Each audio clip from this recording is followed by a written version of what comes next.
जो युवा हैं, यंग जनरेशन है, वो अल्कोहल एंड स्मोकिंग एंड एक सीडेंट्री लाइफ स्टाइल में ज़्यादा जीवन व्यतीत करती है, जो कि मुख्य कारण है कि ऐसे में हार्ट अटैक का शिकार हो रहे हैं ये लोग।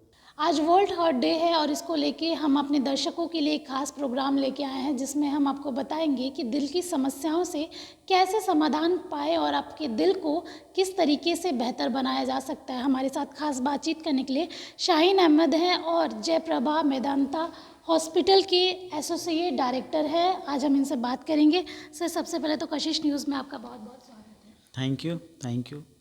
सर, जनरली देखा जाता है कि एक एज के बाद ही सबको हार्ट डिजीज़ेज़ होते हैं, लेकिन जिस तरीके से चेंजेस आ रहे हैं और आजकल 20-25 के लोगों को भी हार्ट की प्रॉब्लम होने लगी है, ऐसा क्यों? ऐसा इसके हार्ट डिजीज़ होने के बहुत सारे कारण हैं। इसमें एक कारण से हार्ट डिजीज़ हो ऐसा नहीं कह सकते हैं। उसमें एक मुख्य कारण है हमारी बढ़ती हुई एज। लेकिन आजकल हम यंग जनरेशन में भी हार्ट डिजीज़ देख रहे हैं। इसका ये कारण है कि हम आज प्रतिस्पर्धा की ज़िंदगी जी रहे हैं। हर एक कॉम्पिटिटिव माहौल में जी रहे हैं। सारे दिन हम स्ट्रेस लेते रहते हैं और ख़ुद की हेल्थ पे ध्यान नहीं दे पाते।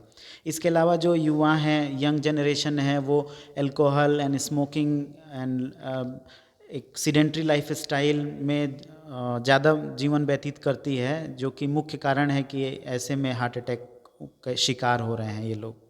अब हार्ट अटैक से मरने वाले लोगों का रेशियो भी काफ़ी ज़्यादा बढ़ गया है, तो इसके लिए क्या कुछ करना चाहिए? मतलब आप अपने हार्ट के लिए क्या कुछ ऐसा करें जिससे आपकी स्वास्थ्य बेटर हो?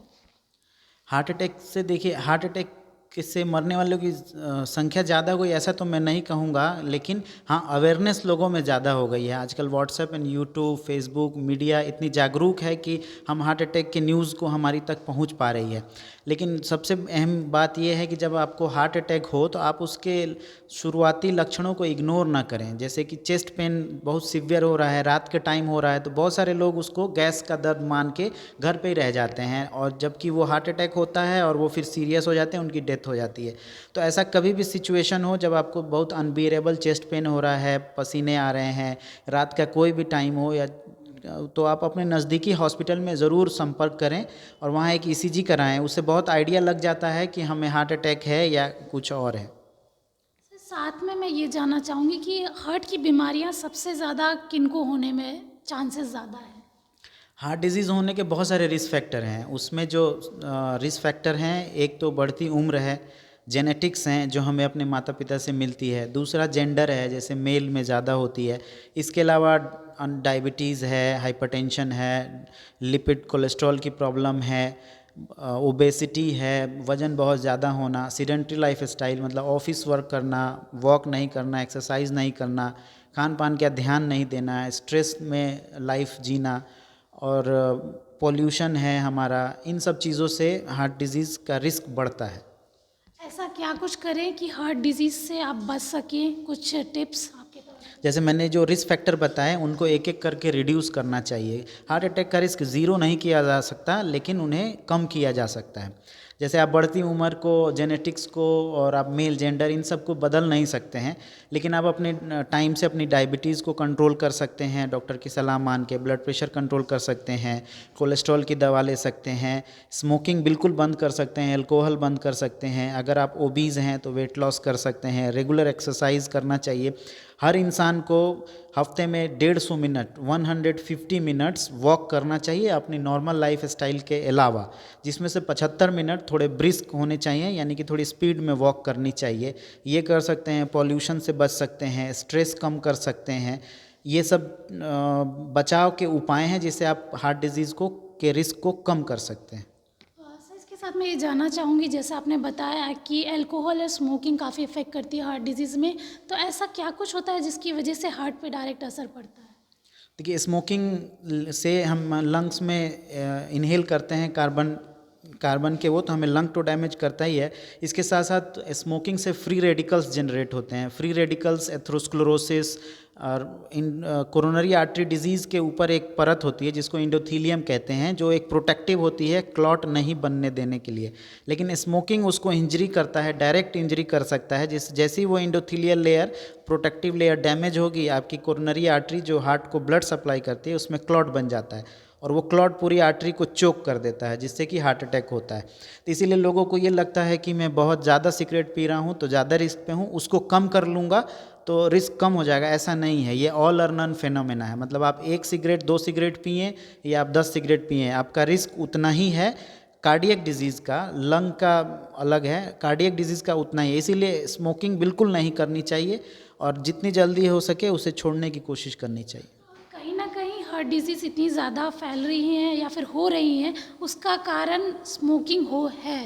जी बिल्कुल, जैसे मैंने बताया बहुत सारे कारण हैं। एक कारण, एक वजह में नहीं उसको कैटेगराइज कर सकते हैं, लेकिन स्मोकिंग बहुत बड़ा रीज़न है। स्मोकिंग जैसे डायबिटीज़ है, हाइपरटेंशन है, आप ओबीज़ हैं तो आपकी हार्ट की नसों में कोलेस्ट्रॉल डिपॉजिट होता है। धीरे धीरे वो कोलेस्ट्रॉल बढ़ता जाता है, फिर वो ब्लॉकेज होता है, देन उसके ऊपर हार्ट अटैक आ सकता है।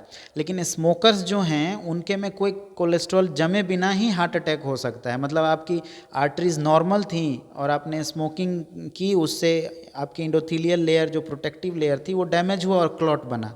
क्लॉट बनते ही आपको मासिव हार्ट अटैक आएगा। बहुत सारे युवाओं को 20 साल में हार्ट अटैक होता है। आप पूछें उनसे रेट्रोस्पेक्ट में कि भाई स्मोकिंग करते थे, तो माँ बाप से छुप छुपा के स्मोकिंग करते थे। उनको उस टाइम एहसास नहीं होता है कि ये कितना बड़ा है, लेकिन जब हार्ट अटैक से हार्ट बहुत कमज़ोर हो जाता है, वीक हो जाता है, उनको ब्रेथलेसनेस, अगर जान बच जाती है तो हाँ, सांस लेने की परेशानी, बार बार हॉस्पिटल में एडमिट होने की परेशानी, प्रोडक्टिव लाइफ ख़त्म हो जाती है, तब उन्हें रियलाइज़ होता है कि हमने स्मोकिंग करके बहुत बड़ी गलती कर दी है। सर, साथ में मैं ये जानना चाहूँगी कि क्या कोई ऐसा टेस्ट है या फिर कोई ऐसा ट्रिक है जिससे अगर आप हॉस्पिटल ना आ सके, आप घर में ही हो और आपको लग रहा है कि हार्ट में कुछ दिक्कत आ रही है, कार्डियक अटैक आ रहा है, तो कैसे पता चलेगा? ऐसी कोई ट्रिक तो नहीं है, लेकिन अगर आपको जैसे चेस्ट पेन बहुत सीवियर हुआ है, ये फर्स्ट टाइम एक्सपीरियंस है, तो आपको हर हाल में नियर बाई हॉस्पिटल में जाना चाहिए, क्योंकि टाइम इज़ मसल। अगर आपको हार्ट अटैक आया है और आपकी आर्टरी चोक्ड है, यानी आपके हार्ट को ब्लड सप्लाई नहीं मिल रही है, और जितना आप डिले होगा वो ब्लड सप्लाई मिलने में, उतना हार्ट की मसल डैमेज होगी। और अगर वो एक बार वो हार्ट मसल डैमेज हो गई परमानेंटली तो वो रिकवर नहीं होती है। इसलिए घर पे बहुत सारे नुस्खे अपनाने के बजाय आप अपनाएं, लेकिन आप हॉस्पिटल की तरह मूव ज़रूर कर जाएं। आज वर्ल्ड हार्ट डे है, इस पे आप हमारे दर्शकों को क्या कुछ टिप देना चाहेंगे? मैं यही कहूँगा कि स्मोकिंग ना ही करना है, हेल्दी लाइफ स्टाइल जीनी है, स्ट्रेस फ्री लाइफ रहें, हेल्दी डाइट अपनाएं, रेगुलर एक्सरसाइज करें और हैप्पी लाइफ, हेल्दी लाइफ जिए।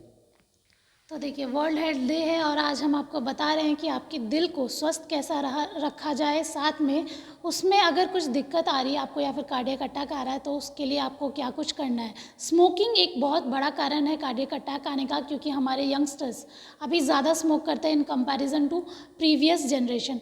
जिस तरीके से लगातार युवाओं में स्मोकिंग का ट्रेंड हो रहा है और इसकी वजह से कार्डियक अटैक ज़्यादा आ रहा है, तो अगर आप चाहते हैं कि आपका जीवन सुखी हो तो आपको स्मोकिंग बंद कर देनी चाहिए। डॉक्टर साहब की भी बस यही सलाह है। स्नेहा गुप्ता की रिपोर्ट, कशिश न्यूज़, पटना।